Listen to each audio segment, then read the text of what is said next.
Ассалаумалейкум достар, бүгін сіздермен мен Еламан Асма. Бүгін біз домашний донер істейтін боламыз. Донерге керек заттарын мен дайындап қойдым. Картошка фриді қуырып алдым. Тауықтың жон етін де пісіріп алдым. Ол үшін бізге тағы қияр, қызанақ, және кетчуп пен майонез қажет. Тағы басқа біздің кетчуп пен майонезімізді жағамыз.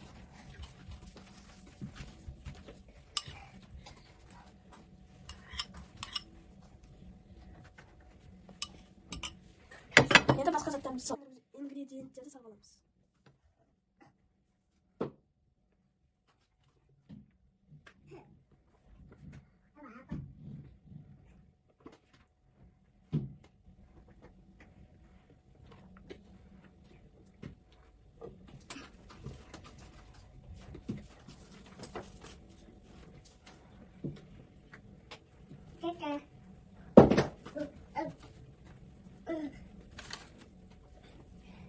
Енді донерларды пісіріп аламыз.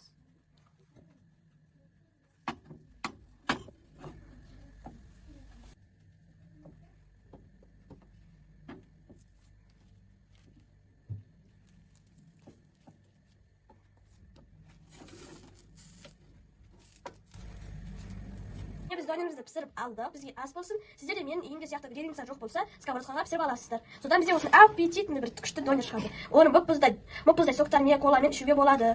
Обязательно істеп көріңіздер. Сіздермен бүгін болған мен Еламан Асма.